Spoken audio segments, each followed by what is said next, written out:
Yo, delete. Halo. Yang ini live YouTube ya. Lagi di setting lagi satu lagi buat yang live FB. Ini udah jam 20.30 lebih dikit. Nungguin sebentar itu lagi di settingin untuk yang HP yang satunya lagi supaya nanti bisa jelas. Sementara ini gambarnya yang mau dijelaskan nanti. Judulnya apa? Judulnya kekebalan tubuh melawan varian. Itu judulnya.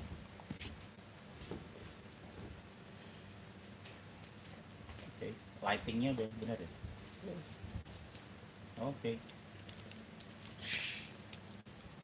Nah, sini anjingnya. Udah? Oke, udah mulai live. Nanti teranginnya dari sini, terus ke sini, terus nanti ke bawah sini, terus ke sini. Tak tambahin.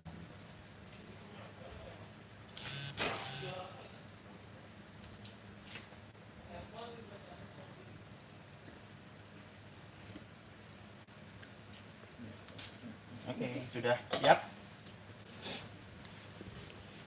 Yang satu lagi udah, yang YouTube udah siap. Oke. Ya, selamat malam. Tadi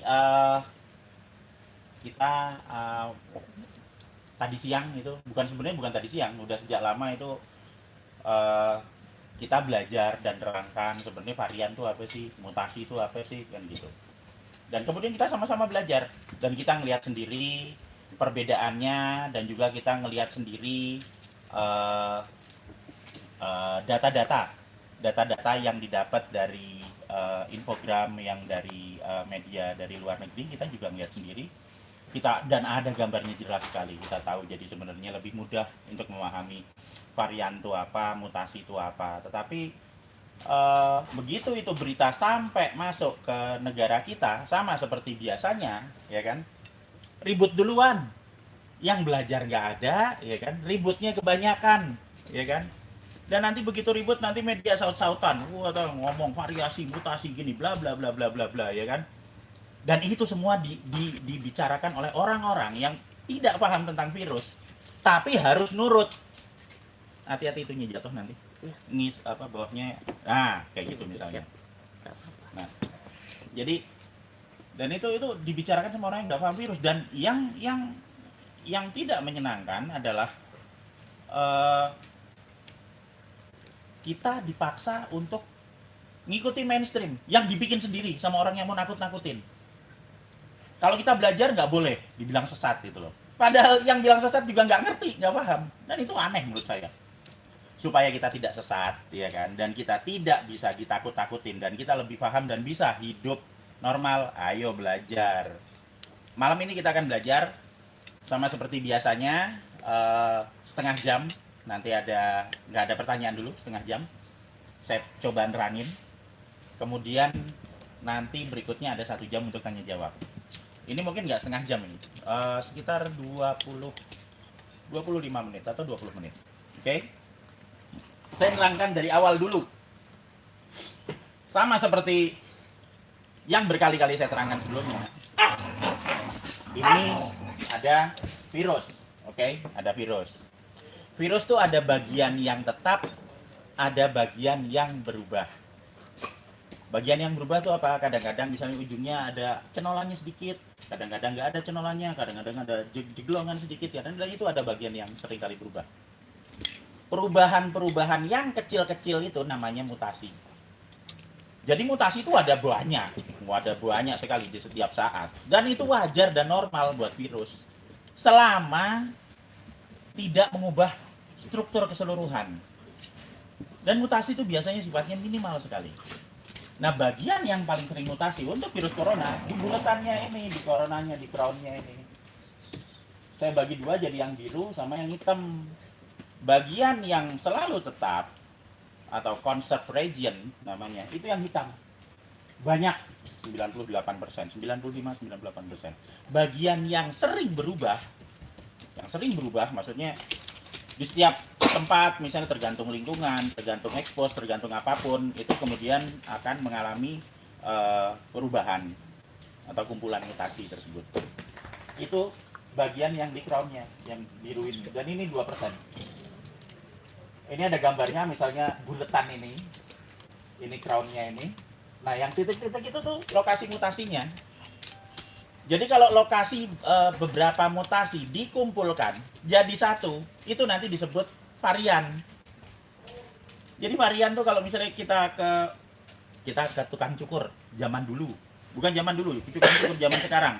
Kemudian nanti kita lihat di situ ada yang model-model cukuran rambut, potongan rambut. Ya, model-model potongan rambut itu Tops Collection itu. Nah, itu ada orang banyak, kepala orang banyak. Kepala orang banyak, tapi rambutnya ada yang kayak Tintin, ada yang diginiin, ada yang kayak orang apa boyband Korea atau apa. Ya persis seperti itu. Varian tuh kayak model potongan rambut. Tidak mengubah keseluruhannya, enggak, cuman model potongan rambut doang, orangnya tetap orang, belum jadi kerak atau jadi apa, bukannya potongan rambut anjing itu loh tuh yang lagi pada berantem di depan saya dulu gitu. Belum. Jadi tetap sama-sama manusia dengan potongan rambut berbeda, persis sama seperti virus yang sama dengan protein S yang berbeda. Oke. Nah, kita akan masuk lagi tadi. Kita tahu sekarang varian itu adalah perubahan yang terjadi pada protein S saja, sama seperti potongan rambut yang berbeda. Oke. Nah, varian ini bagian yang berubah, kumpulan mutasi. Jadi kita lihat di sini, misalnya ini varian, ada varian-variannya. Yang kita tahu di situ varian tuh kita sebut namanya, diberi nama sama mereka, B117, B1351, P1. Oke. Nah, varian ini terdiri dari banyak mutasi, perubahan. Misalnya B117 dari Inggris, perubahannya N501Y, P681H, D69 ke 70. Setiap kode ini menunjukkan perubahan asam amino. N50N, perubahan asam amino N ini di daerah 501 berubah menjadi Y. Tapi ini ada di sini saja, dan ini ada di sini. Titik kecil-kecil ini di sini nih. Tuh, di situ. Nah, B1351 juga itu, varian itu penamaan saja. Penamaan. Mereka ngasih nama, oh oke, B1351 mutasinya di mana? Oh, ada di beberapa tempat. Lokasinya sama nih, N501Y, sama nih semuanya nih.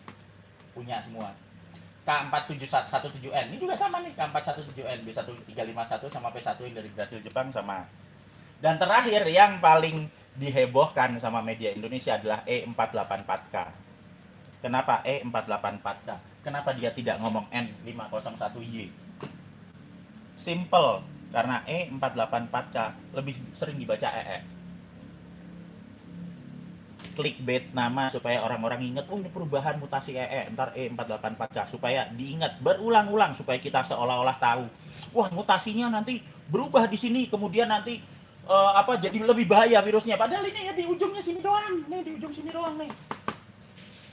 Tidak merubah keseluruhan virus, gitu loh. Nah, kita lihat di sini E484K, bahkan dia sama, varian B1351 dan P1 itu sama. Punya E484K juga. Saya pindah ke sini supaya lebih gampang di sini tuh kan. Nih, dia punya sama juga ini di sini. Tidak jauh berbeda antara Afrika Selatan dan juga Brasil dan juga Jepang. Dan kemudian di beberapa media yang ada juga, dan ada yang dari rumah sakit, saya pernah baca itu yang ada di Amerika, mereka jelas-jelas nyebutkan B117, varian B117, B1351 dan P1 itu tidak banyak berbeda dalam hal keganasan. Kenapa bisa nggak banyak berbeda? Oh, virusnya sama kok. Sama kayak kalau kita ngelihat, oh ini ada kita ketemu orang anak band, ada yang gondrong ya kan, rambutnya metal, ada yang ngepang ya kan, ada yang gundul skinhead ya kan.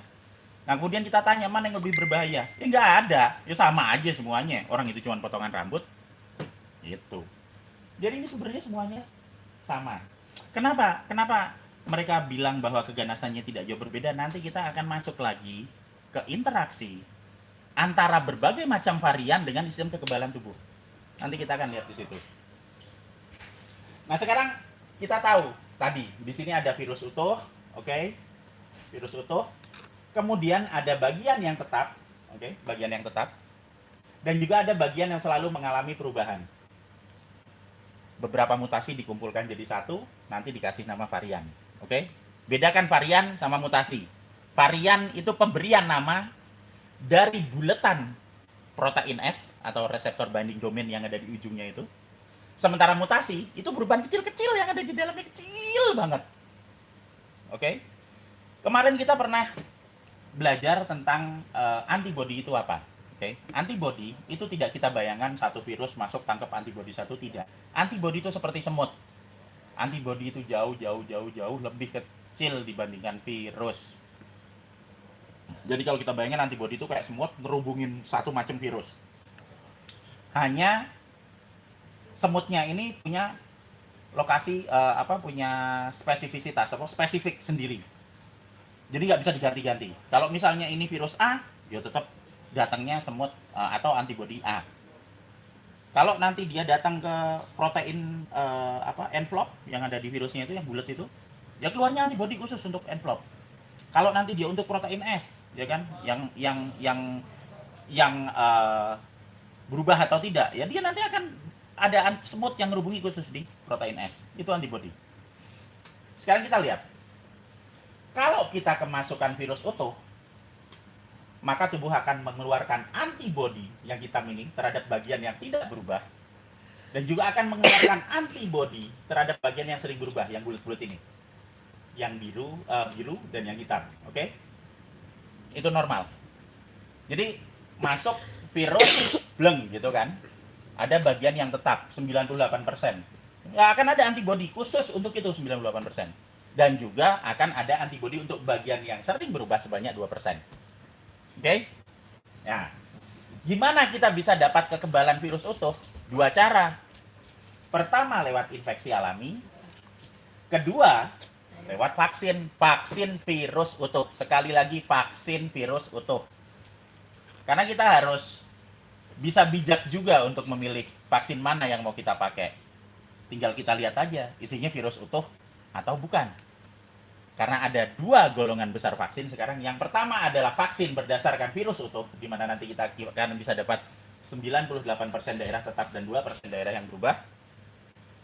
Dan yang isinya cuman potongan protein S doang, yang bulat-bulatnya doang. Jadi kita akan dapat 2% tanpa 98% bagian yang tetap. Hanya akan dapat bagian yang 2% saja. Nah, apa perbedaannya? Ya simpel. Kalau kita dapat vaksin virus utuh, maka tujuan vaksin itu adalah supaya kita kebal. Kebal terhadap apa? Kebal terhadap serangan virus berikutnya yang datang. Oke? Misalnya, saya divaksin nih. Kemudian saya divaksin pakai virus utuh. Tapi variannya varian A. Oke? Varian A. Maka nanti begitu nanti akan ada varian A masuk lagi, sesudah saya dapat sel memori nih, 7 hari atau 14 hari sesudah divaksin atau sudah infeksi alami, maka nanti begitu ada virus A masuk, virus varian A masuk, maka tubuh saya akan mengeluarkan antibody terhadap virus varian A. Virus varian A itu apa? 98% bagian yang tetap dan juga 2% bagian untuk varian A. Benar kan? Masuk, saya divaksin varian A, masuknya varian A, keluarinnya sama varian A. Tapi apa yang terjadi kalau saya hanya divaksin berdasarkan protein S saja yang cuma 2% doang? Katakanlah saya divaksin terhadap protein A misalnya. Varian A, virus varian A. Oke? Nah, saya hanya punya antibody terhadap satu varian A saja. Maka pada saat nanti yang masuk varian A, yang dikeluarkan ya hanya varian A, hanya 2%-nya saja. Oke? Gitu. Nah, itu wajar, Tapi sekarang apa yang terjadi kalau ada perubahan varian? Saya nggak ngomong mengenai mutasi. Karena mutasi itu kan kecil. Saya ngomong yang gede aja, yang varian. Apa yang terjadi kalau ada perubahan varian? Tadi misalnya kita bedakan antara virus utuh. Pada saat saya dapat virus utuh, varian A, maka pada saat varian A kita mengeluarkan antibody terhadap varian A. Plus bagian yang tetap, yang 98%. Sorry. Tiba-tiba ada varian B keluar. Dari mana varian B? Dari mana aja, orang namanya lingkungan, mutasi lingkungan terjadi kapan aja. Varian B masuk. Maka pada saat ada varian B masuk, tubuh saya tidak akan mengenali buletan cenilan yang 2%-nya. Karena saya dapatnya yang varian A, yang masuk varian B. Saya dapat virus utuh nih ya, virus utuh. Tubuh saya akan tidak akan mengenali varian B-nya karena saya dapat varian A-nya. Tapi tubuh saya punya 98% kesamaan antibodi terhadap virus yang masuk karena virusnya sama. Sehingga yang terjadi apa? Nggak ada apa-apa. Mau varian B masuk kayak ke sini, ya tubuh kita akan nangkepin antibodi terhadap bagian selain yang varian B tadi. Dan itu 98%. Sesudah ketangkep situ apa? Begitu ada reaksi antigen atau virus dengan antibodi, dia langsung dimakan sama makrofag. Makrofag tuh kayak dinosaurus gede banget itu. Asal udah nempel virus sama antibodi, makan sama makrofag, hancur. Ya udah selesai. Nah, gimana dengan varian B-nya? Lah kan varian B-nya dimakan. Kemudian nanti data dari varian B disimpan juga. Nah, data sisa dari varian B tadi akan keluar lagi 7 hari kemudian. Sama. Nanti akan dibahas lebih detail. Itu kalau pakai virus utuh. Sekarang coba bayangkan. Kalau saya sudah divaksin tapi pakai potongan protein S doang, kuncinya di sini. Cuman pakai potongan protein S doang yang tadi varian A udah masuk nih. Jadi tubuh saya punya antibodi tapi cuma buat varian A yang 2% doang. Tanpa yang bagian yang nutup ya. Ingat tadi, bagian yang nutup. Maka tubuh saya akan mengeluarkan antibodi terhadap varian A dan itu tidak cocok dengan varian B. Dan juga tubuh kita tidak punya 98% kesamaan yang dimiliki oleh virus utuh. Sehingga apa? Vaksinnya tidak cocok. Yang terjadi apa? Yang terjadi, ya kita harus beli vaksin lagi nanti. Oh, ganti lagi, ini tidak cocok, ganti varian B lagi. Datang lagi varian C, ganti lagi varian C lagi.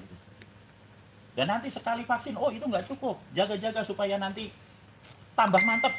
Supaya nanti kalau yang satu nggak gagal, kita suntikan kedua varian B udah dapat varian A nih, udah suntik pertama, kedua, varian B suntik pertama, kedua, tambah mantep, ketiga, setahun 3 kali vaksin, lama-lama orang kayak ayam petelor itu divaksin aja terus itu loh, berharap nanti wah berubah ganti lagi, dan itu yang terjadi seterusnya. Sementara kalau kita bisa dapat dari virus utuh, maka kita cuma perlu sekali aja. Berikutnya apa yang terjadi? Ya nanti tubuh kita akan ngatasi 98% kesamaannya. Itu kuncinya. Oke? Jadi di sini kita lihat vaksinnya berdasarkan potongan proteinnya cuma ngasih 22%, sementara kalau utuh kita bisa dapat 100%, 98% plus 2%. Kalau konsep ini sudah dipahami, saya akan mulai lagi untuk lebih detail mengenai interaksi tubuh kita terhadap varian apapun yang masuk. Nah, di sini nih. Tadi kita belajar nih, infeksi awal.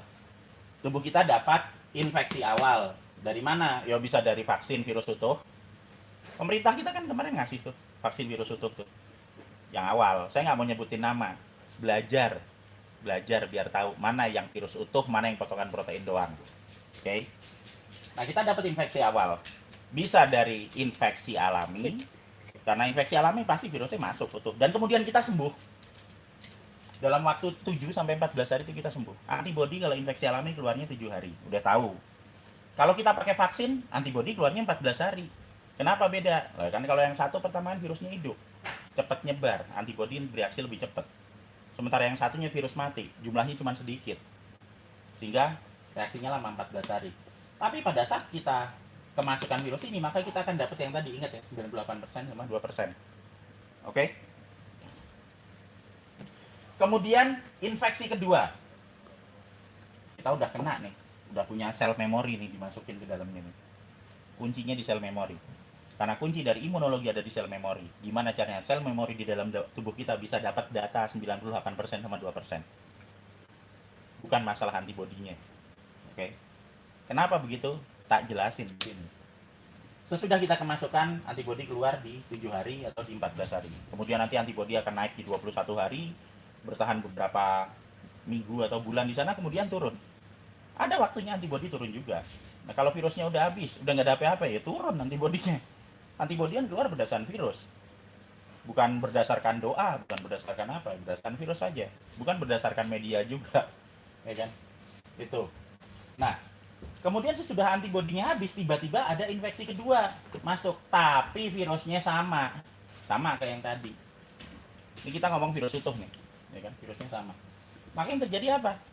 Antibodi karena sudah ada di sel memori, antibodi langsung keluar dalam waktu 1 sampai 2 hari, nggak nunggu 7 sampai 14 hari. Sekarang kena, besok kebal, besok keluar antibodinya dan lusa udah selesai. Makanya tidak pernah ada demam untuk infeksi kedua. Demam itu terjadi kan karena tubuh kita belum kenal, makanya kita demam untuk virus hidup. Sementara kalau untuk virus yang mati lewat vaksin ya nggak pakai demam karena virusnya mati, sederhana aja. Jadi untuk infeksi kedua kalau virusnya sama nggak usah nunggu lama, 1 sampai 2 hari keluar antibodinya, begitu. Dan itu antibodinya langsung kenalin, langsung antibodi virusnya masuk, tempelin antibodi, udah nempel, dimakan makrofag, hancur, finish, selesai, case close, selesai. Kemudian saya tak pindah ke sini lagi, bisa diarahkan ke sini. Nah, ini tak turunin dulu. Apa yang terjadi kalau ada infeksi ketiga?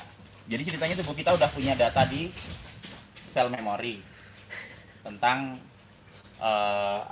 virus yang awal tadi. Apa yang terjadi kalau misalnya ada varian baru, terus kemudian masuk lagi ke tempat kita nih, ya kan? Infeksi ketiga, virusnya virus varian.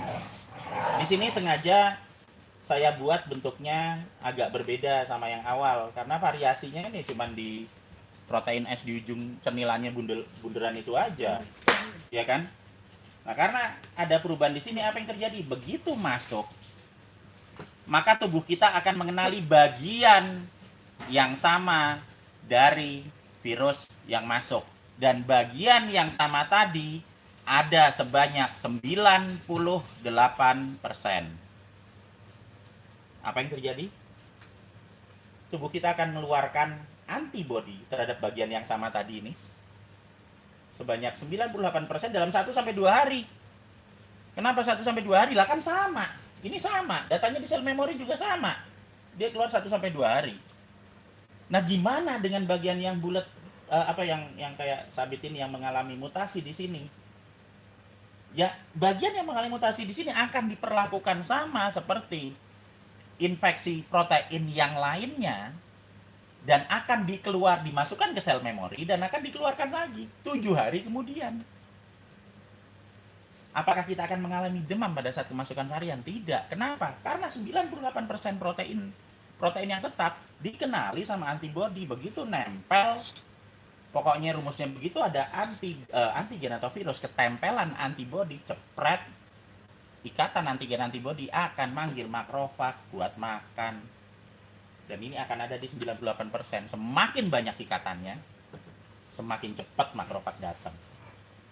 Virus varian masuk, diikat sama antibodi yang 98%, dimakan sama makrofag, bleng, dan dicerna. Dan bagian yang ini tadi 2% keluar nanti. Dan itu akan disimpan nanti oleh antibodi, dicocokin selama 7 hari dan 7 hari lagi keluar. Berarti apa yang terjadi? Yang terjadi adalah kalau tubuh kita pernah terinfeksi alami atau kita pernah divaksin dengan vaksin virus utuh, maka tubuh kita punya data sel memori untuk virus utuh tersebut dan masih akan bisa, sekali lagi, masih akan bisa menetralkan virus dengan varian apapun. Virus yang sama ya. Virus yang sama. Jangan berpikir bahwa kalau kita, saya divaksin COVID terus kita bisa dipakai untuk nanganin rabies ya. Enggak, goblok itu namanya. COVID hanya untuk COVID saja. Varian apapun masih akan bisa ditangani selama virusnya masih virus yang sama. Sehingga itu juga yang terjadi di luar negeri. Itu juga makanya ada salah satu rumah sakit di Amerika sana yang bilang bahwa variasi B117, 139, dan P1 itu tidak berhubungan dengan keganasan. Jadi kalau kita lihat sifat realnya, tubuh kita masih bisa menetralkan. Nah, ini ada satu kunci lagi yang menarik, masih ada waktu. Oke, saya akan ngomong. Tidak lama, cuma 5 menit. Apa yang terjadi kalau kita ngeributin potongan protein S-nya ini aja? Maka kita akan diarahkan pemikiran kita terhadap perubahan yang 2%. terhadap perubahan yang 2%. Maka kita akan diarahkan supaya berpikir bahwa perubahan minimal yang kecil itu seolah-olah perubahan besar yang nanti akan mengganggu kehidupan semua orang seluruh dunia, padahal begitu kita keluar, orang-orang juga nggak apa-apa. Oke? Bagaimana dengan India? Bagaimana dengan Cina? Menurut saya tidak ada masalah apa-apa. Kenapa? Karena kita tahunya cuma dari media doang. Dan media emang ngarahkan ke sana. Itu sebabnya tiba-tiba tadi siang 6 jam yang lalu ada fact checker yang bilang kayak gitu kan. Wah, ini menurut pendapat profesor ini berbeda. Lah emang benar berbeda. Berbedanya di mana? Berbedanya di 2%. Coba tanya lagi ke fact checkernya itu. Kalau itu berbeda, berbedanya di mana? Kalau itu sama, samanya di mana? Berapa banyak perbedaan dan kesamaan antara setiap varian itu? Untuk whole virus, bukan untuk protein S. Coba tanya seperti itu. Dan bawa ke ranah imunologi di mana nanti akan ada respon antibody untuk nanganin whole virus. Bukan nanganin hanya lihat yang protein S-nya saja. Karena tubuh kita akan bisa ngatasi kalau kita pakai whole virus gitu loh. Cuman masalahnya kalau kita bilang bahwa oh, berarti infeksi alami bisa ngatasi ya. Berarti yang kemarin tuh 98% orang yang pernah kena IgG IgM-nya keluar, sekarang jadi kebal ya. Oh, kalau gitu kalau udah kebal, ngapain kita divaksin lagi? Ya udah selesai, soalnya gitu aja. Dagangannya selesai gitu maksudnya.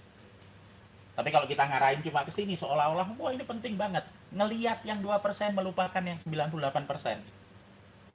Di situ triknya. Di situ dimana kita harus belajar. Jadi penjelasan hari ini untuk varian, oke. Mutasi itu apa? Mutasi itu bagian dari varian. Jangan ketipu ngomong bahwa mau ditipu bahwa oh ini nanti ada mutasi seperti ini yang dimungkinkan, sekali lagi dimungkinkan, berpotensi jika kalau itu kalimat yang dibuat untuk membuat kita dari sananya mereka ngerti sebenarnya ragu juga tentang itu, tapi itu dimasukkan ya kan pakai bahasa yang sulit soalnya seolah-olah canggih dan dibuat supaya kita seolah-olah goblok banget gitu kan. Kemudian kita, wah ini bahaya sekali. Sekarang kita keluar ke tukang sayur. Itu ibu-ibu udah bilang, di India banyak yang mati. Bilang lah, saya ditanya, di India banyak yang mati karena virus. Terus gimana? Lah kalau saya nonton film Korea aja pak. Ngapain saya nonton film India? Di Korea mah pada hidup semua. Ganti aja channelnya, beres. Kita belajar supaya tidak bisa didikte dan ditakuti oleh media. Supaya kita bisa ngambil keputusan sendiri. Dan vaksin, virus utuh, dan juga infeksi alami masih bisa ngatasi ini supaya kita bisa hidup normal tanpa perlu ketakutan. Oke, 30 menit. Kita lanjutkan sama pertanyaan, silahkan. Kita akan lanjut di pertanyaan sekitar 1 jam berikutnya. Oke, silahkan. Tak mau besok. Ya. Pertanyaannya apa?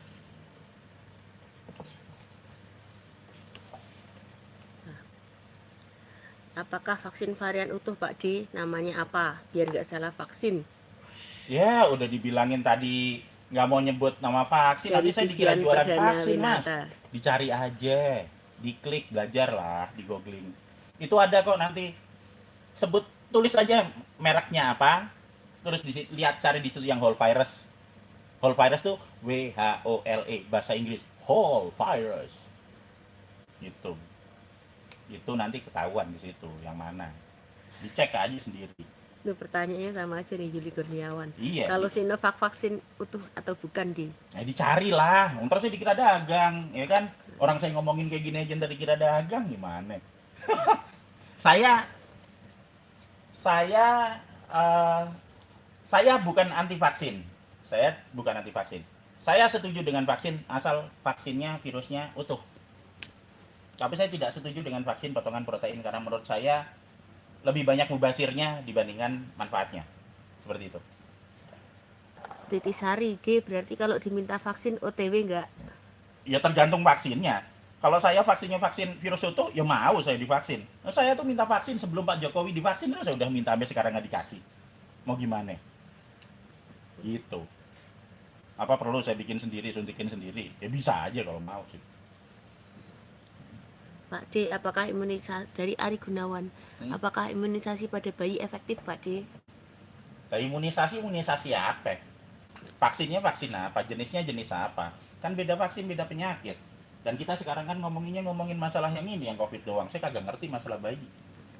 Ya itu harusnya Bayi gorila. dipakai sesi lagi untuk kita bisa paham. Tapi saya hanya ngomong yang ini, jangan ditarik kemana-mana, jangan disamain. Vaksin hanya berlaku untuk satu virus saja, bukan untuk semuanya. Dan juga jangan berpikir bahwa kalau misalnya, oh udah divaksin nih, saya kebal terhadap semua penyakit. Bukan, kalau mau kebal terhadap semuanya, pergi ke Banten ikut debus, jangan divaksin. Dari ini Prasetyo Septian, apakah orang yang terlanjur vaksin kemarin haruskah refak di tahun depan? Refaknya bayar apa enggak? Nah kalau nggak bayar ikut aja. Tapi kalau bayar, saya ngapain sekali vaksin udah kok. Kan sel memorinya ada. Sel memori tubuh kita itu nggak goblok-goblok kayak kita kok. Mereka bisa mengidentifikasi apapun yang masuk ke dalam. Yang goblok tuh kita, sel memori kita jalan. Itu bedanya ciptaan Tuhan sama ciptaan media. Sonson Pais Rasi, kalau vaksin Nusantara gimana Pak D? Vaksin Nusantara asik-asik aja. Sampean cek lah itu. Vaksin Nusantara itu vaksin utuh apa potongan protein. Baru kita bicara. Karena kalau saya cuma ngomong aja, ya nanti kesannya satu arah. Lagian saya udah pernah kok bikin di Facebook juga yang memahami Nusantara itu loh. Udah dipahami belum? Dibaca dulu, kalau udah paham baru kita ngobrol. Kalau enggak percuma saya ngomong. Dari Samsul Ma'arif, saya pernah rapid reaksi IgG setahun lalu. Ya, Apakah saya sudah imun? kalau IgG sudah pernah kena dan reaktif, ya imun sekarang. Imun di dalam tubuh ya. Bukan di luar tubuh loh. Bukan nempel di hidung loh. Imun di dalam tubuh. Jadi berarti apa? Kalau misalnya nanti virusnya bisa masuk, nginfeksi sampai ke dalam, lah itu langsung dinetralin sama antibodinya. Karena udah ada data sel memorinya. Tapi sampean masih tetap bisa ketempelan di hidung. Masih bisa baca positif. Vaksin atau tidak, kebal bacok atau tidak, ya kan? Mau orang Cina apa orang Korea, ya kan, apa orang Afrika gitu. Semua manusia selama masih manusia masih punya kesempatan buat ketempelan di hidung. Jadi apa yang harus dilakukan? Kalau saya mah kagak mau ribut mengenai masalah, wah ini meskipun sudah divaksin masih bisa swab positif. Saya bilang mana bodo amat. Nah terus gimana caranya supaya nggak swab positif? Ya dicuci aja hidungnya pakai air garam 1%, beres. Orang virus center juga hilang sendiri, lepas. Habis itu kita jadi negatif. Karena pandemi yang sekarang ini, mereka dibawa-bawa, pandemi positif, pandemi korokan hidung, bukan pandemi infeksi di dalam tubuh. Kalau kita ngomong infeksi tubuh, maka semua yang pernah ketularan sebelum ada vaksin, 98% sembuh. Dan mereka semua punya IgG, sama seperti sampean. Berarti sampean udah kebal. Lalu terus gimana caranya supaya jadi negatif? Rutin cuci hidung, simple. Rabu Gasip, Pak D, apakah jika terinfeksi virus setelah indera pencium normal apa sudah pasti negatif Pak D? Lah sampean udah keluar IgG-nya belum? Dicek lah. Dicek lah IgG-nya lah, IgG, IgM terhadap virus COVID-nya. Dan jangan lupa juga penyakit pernafasan, hati-hati jingklit sini. Penyakit pernafasan itu ada banyak banget, bukan cuma COVID. Jangan kejebak. Semua yang dilihat COVID. Kenapa? Karena yang dihitung cuma korokan hidung buat COVID. Coba dihitung korokan hidung buat influenza, buat para influenza, buat rhinovirus lesma. Semuanya juga akan positif. Masa yang dihitung cuma satu? Ya kan? Jangankan ngecek virus lain. Orang epilepsi aja dicorok. Wah ini kena COVID. Jadi penyakit 1000 wajah. Padahal dikibulin. Hasudungan Tarigan, kalau udah vaksin apakah masih kalau sudah divaksin tapi masih kena COVID, apakah antibodi keluar 1-2 hari? Nah sekarang sampean ngerti kena COVID-nya gimana? Nih kuncinya ya.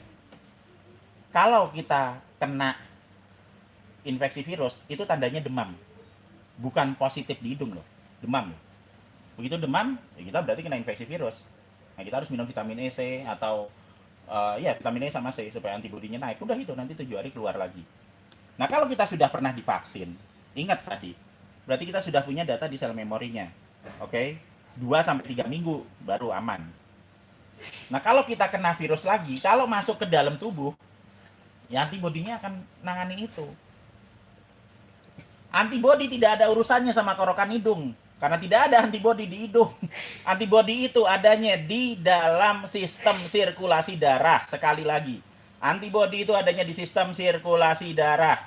Sekali lagi, antibodi adanya di sistem sirkulasi darah.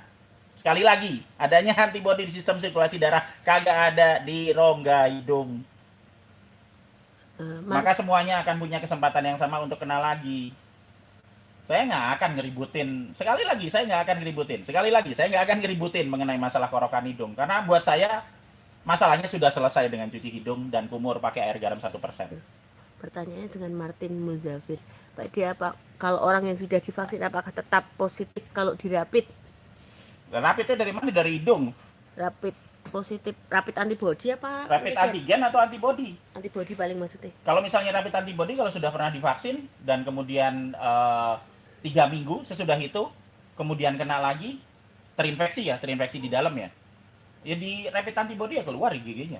Udah gitu aja. Tapi enggak seterusnya. Tapi kalau misalnya rapid antigen gitu, kalau misalnya emang dia nempel di hidung, diambil tetap positif. Mau divaksin apa enggak ngaruh, dia mah tetap ada di Tapi situ. habis itu kan hilang ya Pak. Makanya kemarin itu saya sempat bikin tulisan mengenai, saya penasaran pengen ngerti apa sih definisi pandemi. Dan saya dapat ini dari data yang ada di Satgas itu. Satgas itu yang ngomongin Bambang. Itu mereka bilang bahwa definisi dari WHO, pandemi itu adalah kalau ada satu penyakit yang menyebar dengan cepat. Sekali lagi, menyebar dengan cepat. Sekali lagi, menyebar dengan cepat. Saya ulang-ulang aja. Sebaran dihitung dari mana? Dihitung dari korokan hidung. Jadi maka begitu dia bisa ada virus yang bisa nempel di hidung di situ, dianggap pandemi. Dan pandemi tidak berhubungan dengan keganasan penyakit. Ditulis sendiri sama dia di situ. Saya nggak bilang apa-apa, dia yang nulis sendiri di situ. Ada screenshotnya. Tapi Facebookku habis itu di take down. Iya, dan pada saat kita ngomong itu akhirnya di take down. Karena ada yang report ya kan, biasalah. Nah, anyway, kita ngelihat sendiri 98% orang sembuh, tapi semua dianggap positif karena apa ya? Ini pandemi korokan hidung. Pandemi korokan hidung doang, bukan pandemi penyakit. Karena kalau kita ngomong penyakit, orang penyakitnya banyak yang sembuh kok, ya kan? Pandemi korokan hidung awal tahun dibilangin supaya apa? Ya supaya alat buat ngorok hidungnya banyak dipakai untuk melegalkan. Oh iya bener, positif di mana-mana, sebaran di mana-mana. Nah sekarang kalau kita ngerti, sebaran dihitung dari apa? Dari yang positif. Lah kalau kita bisa bikin positifnya jadi negatif dengan sering cuci hidung, bukan cuma cuci tangan. Kayak ketua siapa itu kemarin tuh yang bikin eksekutif note, cuci tangan. Enggak, cuci hidung, Bos. Kalau kita bisa bikin cuci hidung itu, maka kita bisa negatifin. Kalau yang positif jadi negatif, ya udah pandeminya selesai. Gampang kan? Gitu. Jadi kalau yang sudah divaksin tetap positif ya enggak Kak. Rapid antibody akan naik setelah vaksin doang, habis itu turun lagi. Ya, kalau misalnya dilihat ya rapidnya rapid apa loh, sampean bedain rapid antigen sama antibody aja kagak bisa, masih bingung, ya belajar lagi. Gitu. Oke? Pertanyaan berikutnya. Ini pertanyaannya kagak banyak nih orang kalau diajak belajar. Supriyanto, apakah mungkin bagian virus yang 98% terjadi mutasi? Mungkin saja. Tapi mutasi sekali lagi, kita harus ngecek semua keseluruhan dari virusnya. Berarti apa? Ya dilihat keseluruhan virusnya. Diambil virusnya, lakukan whole genome sequence. Sekali whole genome sequence itu sekitar 25-30 juta. Dilihat mana yang berubah. Dihitung mana kesamaannya conserved region, dihitung mana kesamaannya di variable region yang berubah. Itu udah level di peneliti yang tingkat lanjut banget gitu. Kalau sampean pengen ngerti, belajar. Data ada di GenBank, lihat sendiri di situ. Belajar alignment, belajar bedain. Biar kagak bingung. Nah, silakan tuh ngerjain di situ. Samsul Ma'arif, sampai kapan IgG atau imun bertahan? Tergantung infeksi alami apa infeksi vaksinasi. Terus tanduk masalah atau imun turun juga nggak masalah. Lah kalau misalnya katakanlah itu bertahan, kan ada sel memori. Itu bertahan itu kan selama virusnya ada ya dia bertahan. Dan terus nanti kalau virusnya habis dia akan turun. Sama seperti tadi kan infeksi kedua ini. Kalau udah habis, apakah nanti terus kita nggak kebal? Ya enggak lah, udah ada data di sel memori. Kalau kita kena lagi ya tungguin aja, biarin aja. 1-2 hari keluar sendiri kok. Nggak ada masalah apa-apa. Karena kita ada data di sel memori. Sekali lagi itu bedanya antara ciptaan Tuhan sama ciptaan media. Ciptaan Tuhan tuh kagak goblok. Sel memori itu pinter.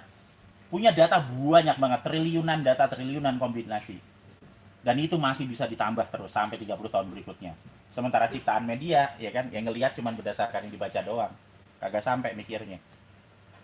Nggak ada masalah. Selama sel memori sudah ada, tidak ada masalah. Abraham Mordekai. Pak D, teman saya di swab antigen negatif, tapi pas di PCR positif. Rokokmu Pak Haji. Apakah keakuratannya lebih akurat PCR ya? Apakah padahal tes beda 1 hari karena perjalanan luar kota? Lah selama perjalanan luar kota dia ngapain aja? Emang dia nggak nongkrong sama Tapi orang yang sakit. antigen negatif PCR positif juga mungkin di atas 30 tahun. Sebelum kita jauh-jauh mikir mau antigen negatif atau PCR positif gitu Tidak kan. bisa dibandingkan. Belajar dulu bedanya rapid test antigen sama PCR. Itu ada di YouTube tuh, dibaca, dilihat dulu, diperhatikan, dipahami. Nanti ngerti. Apapun hasilnya, mereka semua ngambil dari satu sumber, dari swab. Dan swab diambil berdasarkan virus atau potongan virus yang ada di hidung, dan virus atau potongan virus yang ada di hidung bisa dilepas pakai air garam 1%. Dan keakuratan dibandingkan ya harus diambil di waktu yang sama, sampel yang Kalau sama. kita mau ngerti akurat atau tidak, ambil satu sampel, kerjain dua-duanya di waktu yang sama, saat yang sama, satu pakai PCR, satu pakai rapid test antigen. Nanti sampai akan ngerti masalah sensitivitas dan spesifisitas. Kalau sekarang diambil antigen 5 menit lagi 5 menit lagi atau 10 menit lagi pakai PCR, nggak valid. Percuma, dilupakan saja. Kalau kita mau ngomong mengenai masalah efektivitas, sekarang kan semua orang ngomong efektivitas kan kayak gampang banget gitu loh. Oh Iman, ini lebih efektif, ini lebih. Padahal mereka yang ngomong efektivitas nggak pernah paham rapid test, nggak pernah ngerjain PCR, ya kan? Sama kayak ibu-ibu yang tadi siang ketemu di tukang sayur, ya kan? Ngerti, wah India dalam bahaya. Iya kan? Taunya positif. Berarti nanti planet Namek menguasai dunia. Buset. Lu ke India aja belum pernah. Taunya. Ini Aurel V. Kenapa eksibilitas vaksin virus utuh hanya 63%? Aku bingung eksibilitasnya apa ya? Eksibilitas itu apa?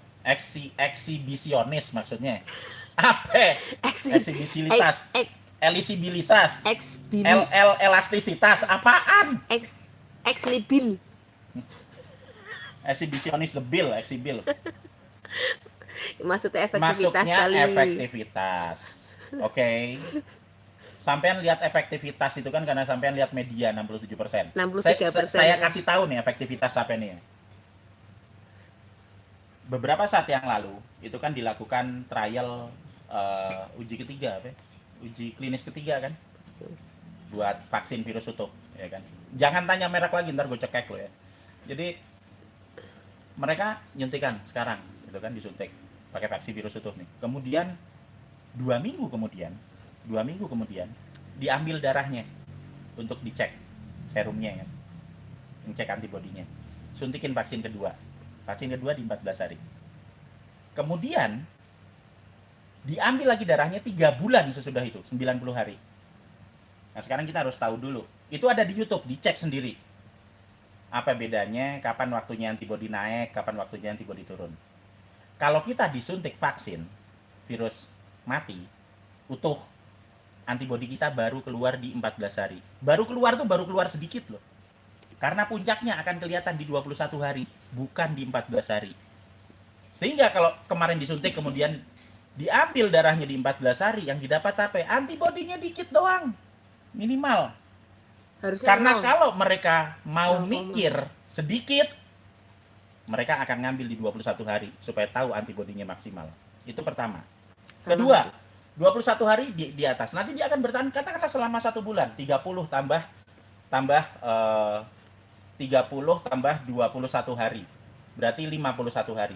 Kemudian nanti dia akan turun lagi selama 2 minggu. 51 tambah 14 itu berarti 65 hari. Dan yang diambil 90 hari sesudah itu.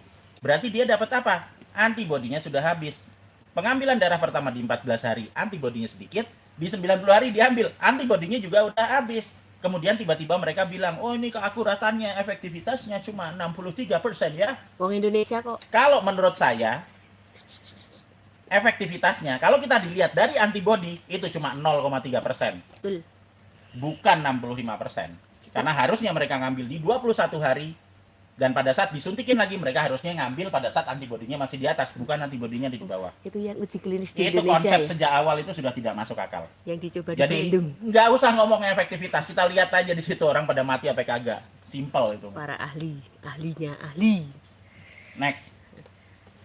Pak D, Feredi Arianto, apakah adanya vaksin dari potongan protein karena isolasi virus itu sulit? Iya. Kok ini loh maksudnya? Vaksin. Adanya Maksudnya orang-orang bikin bikin vaksin dari potongan protein. Karena isolasi virusnya itu sulit. ya untuk COVID Nah, ya. kalau misalnya buat sekarang ya lihat aja, kan ilmuwan sama saintis banyak di Indonesia. Ya tanyain aja sama mereka. Mereka punya isolatnya nggak? Mereka punya isolat virus utuh nggak yang bisa dibikin vaksin? Simple aja. Kalau mereka nggak punya, ya mereka nggak mampu. Udah simple kan? Kalau mereka mampu, mereka akan bikin. Mampu dan mau dan boleh loh ya. Tapi ini kan yang terjadi sekarang, sebagian besar nggak mampu. Sorry aja ya, gue bilang sebagian besar nggak mampu mengisolasi virus hidupnya. Dan juga membersihkan virus hidupnya. Karena emang kenyataannya kayak gitu. Dan kalaupun ada yang mampu dan bisa, akan dicegah. Gimana caranya supaya kagak jadi? Karena intinya adalah kita harus impor vaksin. Next. Eva Karyani Iqbal, ini mah kayaknya bukan follower deh. Pak D, kalau cuci hidung pakai betadine semprot hidung, apakah virusnya bisa mati? Saya nggak mau jawab pertanyaannya, belajar lagi. Capek saya jawabnya. Saya jawab nih, saya agak berbaik hati sekarang. Oh, itu bubur ayam yang dimakan anjing. Oh. Jadi betadine isinya iodin. Garam murni non yodium 1% melepaskan virus. Iodin nempelin virus. Yodium nempelin virus. Dah, jangan tanya lagi. Susmin Ito, salam hormat, saya Pak D, saya pernah satu kamar dengan orang yang terkena COVID-19 di rumah dan sempat ngurusin selama 1 minggu sebelum dibawa ke rumah sakit. Setelah itu saya diswab sebanyak 2 kali. Alhamdulillah hasilnya negatif. Apakah dengan negatifnya saya sudah dikategorikan punya kekebalan terhadap COVID-19? Belum tentu juga. Ya, belum. Pertanyaannya adalah selama 1 minggu sampean demam nggak? Enggak. Kalau sampean yang nggak demam ya berarti nggak terinfeksi. Kalau nggak terinfeksi berarti nggak ada kekebalannya. Dan itu juga kan membuktikan bahwa positif itu kan dilihat dari korokan hidung. Dan virus akan tetap nempel di sini aja kan. Nah, itu aja belum nulari toh. Itu aja belum nularin kok. Apalagi UTG. Kenapa nggak nularin? Karena ngelepasnya susah. Asli ngelepasnya susah. Virus ini aneh sifatnya, bisa nempel di hidung kenceng banget kayak dikasih lem Alteco itu. Dan lepasnya susah. Anyway, tahu lem Alteco kan? Wah, saya nggak punya lem itu. Lem Korea itu loh yang nempel itu. Lem Korea bisa lepas kalau dikasih garam. Sama kayak virus. Yang Adi Afriansah, lihat di postingan sebelumnya. Oke, apa? Mana? Adi PH, temanku dalam 2 minggu meninggal karena di ventilator. Pertanyaannya udah kena 7 hari tapi terlanjur ventilator, antibodi apakah belum keluar? Lah kan saya nggak ngasih ventilator. Ya, tanya sama yang ngasih ventilator lah, jangan tanya saya lah. Orang saya juga nggak ngerti. Orang itu yang rawat orang lain, terus habis itu meninggal, ya tanya ke kita. Gimana caranya? Ya nggak ngerti lah, tanya sama yang ngerawat lah.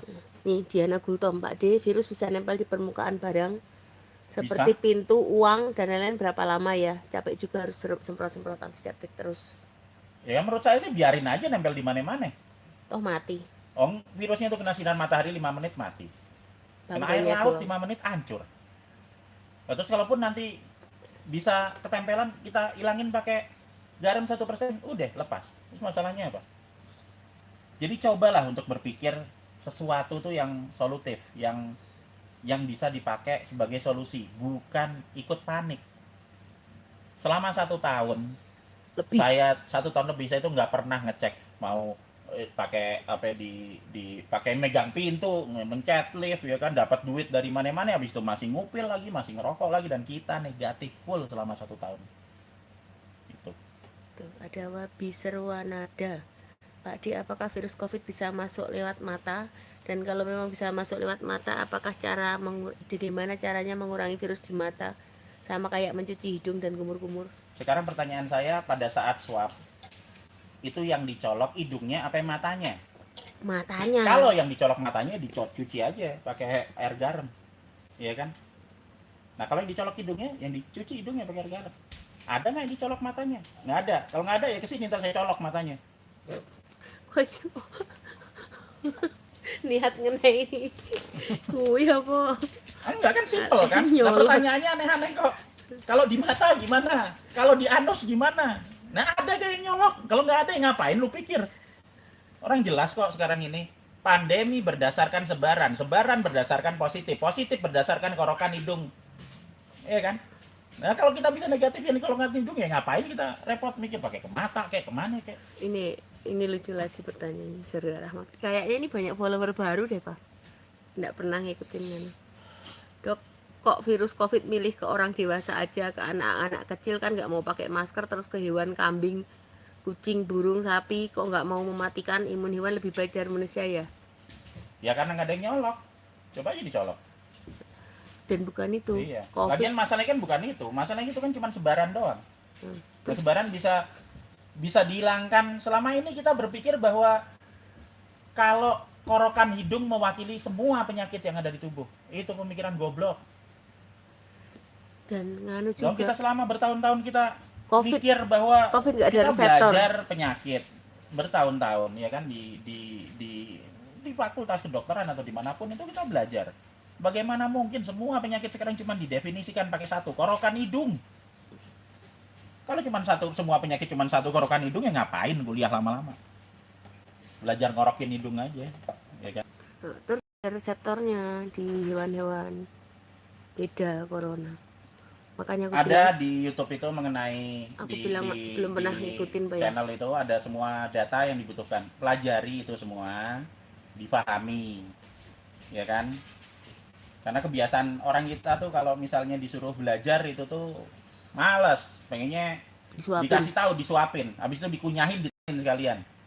Itu enggak bagus. Kalau Karena belajar itu bukan buat saya, dan saya juga nggak peduli kok sampean mau ngapain juga. Belajar itu orang kan disuruh makan nggak mau, mintanya belajar diinfus. belajar itu kan untuk keselamatan sampean sendiri. Nanti sampean akan ngerti, kemudian bisa menentukan apa yang harus dilakukan, sehingga nggak bisa ditakut-takutin. Jangan berharap perubahan dari lingkungan. Lingkungan itu kan berubah sesuai sama yang diinginkan media.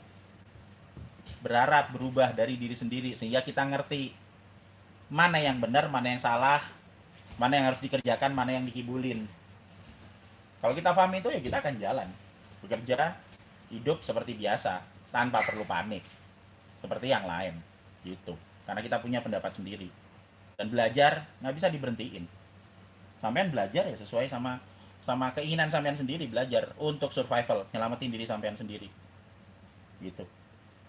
Raffi Fuad Muzaki, Pak dia mau nanya apakah demam itu adalah tanda kita terinfeksi karena capek sekali mikir OTG. Ya, ngapain OTG dipikir? Lah ngapain OTG dipikir? Mikir itu cicilan buat bulan depan apa yang mau dibayar. Kalau demam berarti ada infeksi. Nah sesudah si infeksi minum vitamin E, vitamin C, minggu depan sembuh. Nah OTG ngapain? Yang bisa menularkan penyakit hanya yang sakit. Kalau kagak sakit, kagak demam, ya nggak nular. Ya ngapain dipikir? OTG itu ketempelan di hidung,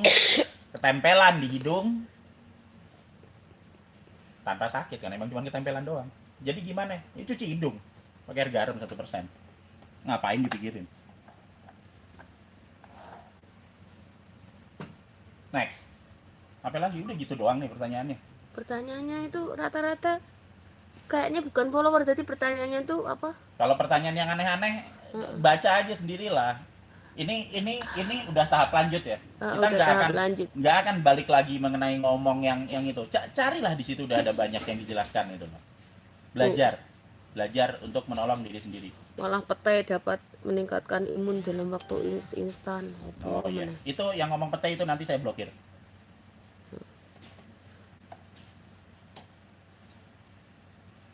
Ada lagi? Next. Reni B. Pak D, kalau penciuman samar-samar dan mampet seperti flu tapi tidak flu, apa yang harus dilakukan? Lah sampean taunya bukan flu dari mana? Bu. Sampean taunya bukan flu dari mana? Enggak diuji. Orang nggak diuji apa-apa. Yang bisa menyebabkan radang di sini virus influenza, selesma, itu. Banyak. Tahap awal ya bisa aja dia nggak bisa bau. Terus gimana? Ya cuci hidung, habis itu apa? Minum obat flu, selesai. Gitu aja. Tapi sih di PCR ya cuman COVID doang. Nah kalau yang di PCR cuma COVID doang, Flu-nya ya juga nggak di PCR ya? Dia nggak ada. menurut saya sih cuci hidung sama minum obat flu selama 4 hari, sehari 3 kali, nantilah sembuh sendiri. Banyakan. Jangan Menjelang tidur ya. terbawa sama hal-hal yang diarahkan sama media. Nih, Kusnadi Wibisono, Pak D, bagaimana cara memastikan bahwa vaksin yang diberikan sudah berhasil? Ya simple, sampai divaksin, pakai vaksin apapun, karena itu vaksinnya mati kan. Maka di hari ke-21 diambil lagi darahnya, diambil serumnya. Nah kita akan dapat antibodinya kan. Kemudian antibodi ini diadu sama virusnya, virus live, hasil isolasi yang tidak mampu dilakukan sama semua saintis di sini. Dibawa, ditemukan, kemudian dilihat apakah antibodi itu bisa menetralkan virus apa tidak. Ngujinya gimana? Masukin ke sel vero, sel ginjal kera. Virus itu akan merusak sel vero dalam waktu 3 hari. Kalau misalnya nanti serumnya itu ditemukan dulu, inkubasi, masukkan lagi ke sel vero, dan kemudian nanti sel veronya tidak rusak selama 6-7 hari, berarti dia efektif bisa netralkan virusnya. Gitu. Kalau dari itu tubuh, namanya uji virus netralisasi. mungkin kalau di tubuh itu kali dengan uji ECLIA di lab ya. Uji ECLIA itu kan baru berdasarkan ini loh, uji ECLIA ELISA itu bisa, tapi ingat mereka dibuat berdasarkan potongan protein S juga. Yeah. Itu kuncinya. Nanti pada saat ada varian baru lagi, ya kan? Kemudian mereka merubah bagian yang bagian yang mudah berubah ini 2% itu dirubah lagi, ya nanti akan dibaca negatif lagi. Aldo Tagalung, apakah ivermectin bisa untuk mengobati COVID? Ivermectin itu obat untuk skabies, untuk anjing, kuda, sarkoptes, untuk parasit. Nah kalau misalnya sampean berpikir bahwa obat untuk skabies di anjing bisa dipakai untuk COVID di manusia, menyelesaikan virus, saran saya coba aja. Sakit loh itu. Nggak apa-apa, dicoba aja. Itu kan sama aja sampean nyelesain penyakit diare, tapi terus dikasih obat sakit kepala misalnya. Nah, menurut saya kayak gitu. Dan dosisnya kelebihan sedikit udah jadi toksin, udah racun. Iya. yang terjadi udah tahan rokokmu. Sorry ya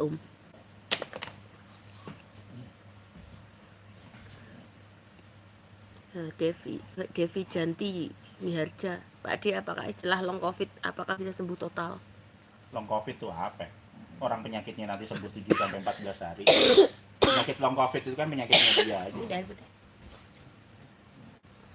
Itu kan air putih ngombe. Apa sih? Bukan. Sorry. Makasih. Penyakit long covid itu kan penyakit media. Jadi setiap kali ada penyakit dianggap semuanya harus COVID.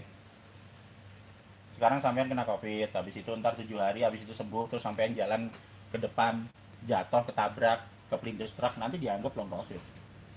Sampean kena COVID 7-14 hari sembuh, tiba-tiba sampean salah makan terus diare, dianggap long COVID.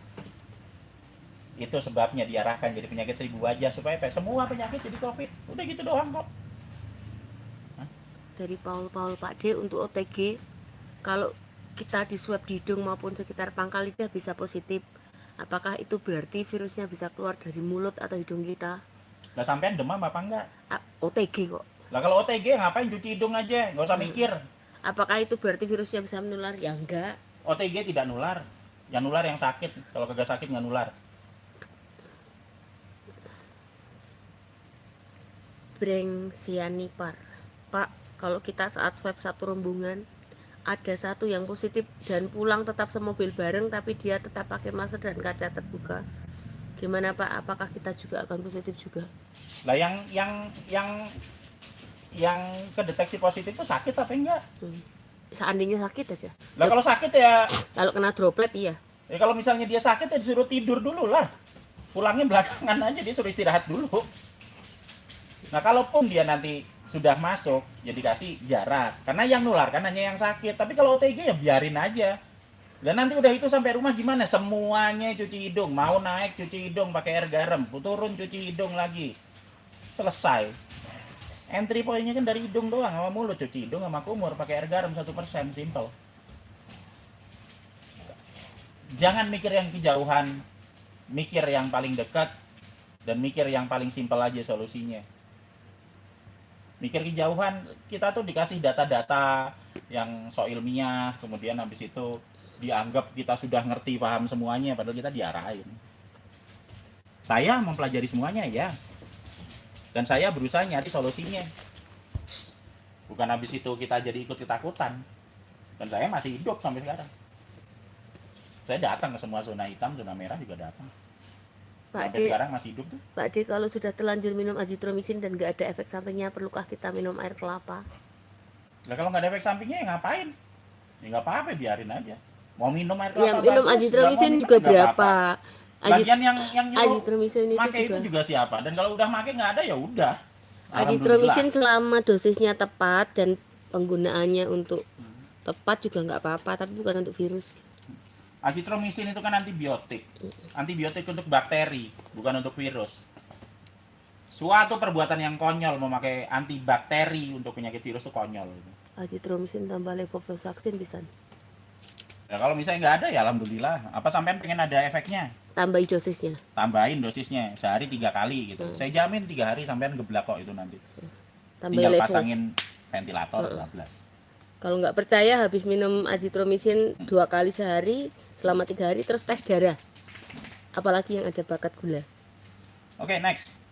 Ini pertanyaan lagi. Wah, ini. Saya pikir sekali lagi buat teman-teman Made yang Agus Sukajaya, malam Pak D saya disuntik vaksin kedua 27 hari setelah yang pertama, apakah efektif Pak D? Ya betul, ya malahan. bener. Jadi dulu itu kan mereka ngasih vaksin kedua kan di 14 hari. Padahal kalau pas waktu 14 hari itu awal antibodinya keluar. Jadi antibodi keluar berdasarkan virus dari vaksin pertama. Tiba-tiba dikasih yang kedua di 14 hari lagi. Antibodi yang harusnya dikeluarkan untuk bagian vaksin pertama ditambahin loading virus kedua, sehingga yang terjadi apa? Antibodi dipacu lebih banyak. Yang terjadi apa? Banyak yang lemes orang-orangnya. Banyak yang geblak. Pada lemes, pada merasa sakit, badannya sakit Terus ketambahan semua. penyakit lain. Kenapa? Karena memang waktunya tidak tepat. Makanya kalau mau ngasih vaksin kedua itu di hari ke 21 sampai 28. Kenapa? Antibodinya udah ada di atas, sehingga pas pada saat dikasih nanti mereka akan bereaksi untuk menetralkan virus yang masuk lagi, dan juga akan ngeluarin lagi sebanyak antibodi terhadap vaksin yang kedua, bukan di 2 minggu. Makanya sekarang diubah ke 21 sampai 28, di 27 hari. Berarti omongan kita didengar, gitu aja. Bener itu. Panas apinya kembar kai. Pak D, saya pernah badan nggak enak, demam dikit, hilang indera penyerapan, tepatnya 2 minggu sembuh. Apakah saya otomatis kebal corona dan nggak perlu divaksin? Ya belum tentu. Nggak sampean kena corona apa enggak? Kalau sampean kena flu juga sama. Banyak penyakit yang persis. Kena selesma juga banyak. Kalau misalnya pengen ngerti ya pas pada saat sembuh itu sesudah 2 minggu uji antibody. Uji rapid test antibody, keluar IgG-IgM-nya enggak. Kalau misalnya enggak keluar, ya berarti yang tadi bukan. Berarti ya divaksin aja. Kalau saran saya selama vaksinnya masih gratis ya dipakai aja. Tapi vaksinnya harus vaksin utuh. Saya tidak akan beresiko ngasih vaksin yang tidak utuh, cuma potongan protein doang. Kalau saya mah mending pakai vaksin utuh aja. Selama masih gratis disuruh ya pakai aja. Bakti Susilo Widodo, Pak D Bude, apakah alat PCR yang beredar itu fix spesifik corona? Karena ada tetangga tidak kemana-mana sakit menahun dibawa ke rumah sakit positif PCR. Nah sekarang gini, pertama yang namanya kit PCR itu cuma mesin. PCR itu cuma mesin. Nah kalau kita mau deteksi itu ada namanya kit PCR. Kit PCR tuh reagen yang dipakai. PCR mesinnya, oke? PCR mesinnya, kitnya ada kit untuk deteksi virus. Nah kit untuk deteksi virus ini itu ada ribuan jumlahnya. Ada kit buat influenza, ada kit buat TBC, ada kit buat corona, ada kit buat rabies, ada kit buat selesma, semuanya ada. Nah, tinggal mau kit yang mana. Kalau kita pakai kit buat corona, ya hanya akan deteksi virus corona saja. Nah, kalau misalnya sampean tadinya di rumah aja nggak kemana-mana, dibawa ke rumah sakit, padahal di rumah sakit virusnya nyebar kemana-mana, di swab di situ diambil, terus tiba-tiba positif, ya bener. Dia kenanya di rumah sakit bukan di rumah kok. Dan lagian kenanya kan cuma nempel doang, nggak ada hubungannya sama sekali sama penyakit yang ada di dalam, karena dia dilakukan di hari itu juga. Gitu. Udah ya, ada pertanyaan lagi Wes, nggak? nggak ada pertanyaan lagi kan? Kalau misalnya ada yang belum jelas, sekali lagi ini mungkin Tentang mutasi itu loh, tentang mutasi varian itu. Ini pertanyaannya malah kembali ke basic semua. suruh lihat aja dari awal itu loh. Kan tadi kita mulai dari jam 8. Kita udah ngomong setengah jam. Kalau ini selesai nanti ditonton lagi dari awal, udah ada. Ini semua sudah ada dengan jelas. Silakan dipelajari lagi. Saya akan Oh. nutup sekarang. Ini paling nih Aurel Beni. Apa Mau meneh? tanya soal vaksin bahkan penggumpalan darah. Apa sebaiknya vaksin atau tidak usah divaksin? Siapa yang bilang vaksin bikin penggumpalan darah? Kalau misalnya vaksin virus itu ya tidak menggumpalkan darah, karena coronavirus tidak mengaglutinasi darah. Yang mengaglutinasi darah itu adenovirus. Dan ada orang yang jenius yang bikin vaksin potongan protein S dimasukin ke adenovirus dan disuntikin dalam kondisi virus hidup, adenovirus hidup.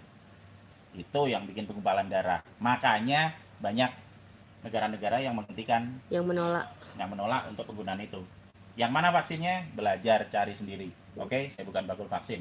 Vaksin utuh itu Sekali yang lagi, bagaimana Pak D? Vaksin utuh itu vaksin Panas, yang ada utuh di matamu. Saya nggak mau ngulangin lagi. Dah. Ini kita sudah belajar sama-sama. Kalau ada yang belum jelas, nanti ditonton lagi dari awal. Itu semuanya udah ada, ya kan? Belajar, jangan minta disuapin. Dan jangan mau disetir sama media. Belajar supaya pintar buat nyelamatin diri sendiri. Sebagai penutup, varian apapun yang masuk, selama mutasinya cuman minimal, apapun nama variannya, masih bisa ditangani sama tubuh kita. Dan tubuh kita pada saat kita kemasukan virus hidup, akan mampu nanganin varian apapun. Terima kasih, selamat malam, tetap belajar, jangan mau dikibulin. Terima kasih. Sip. Wes, cepet toh.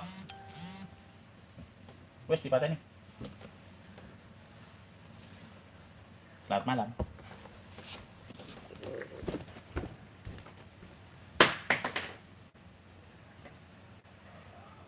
Terima kasih.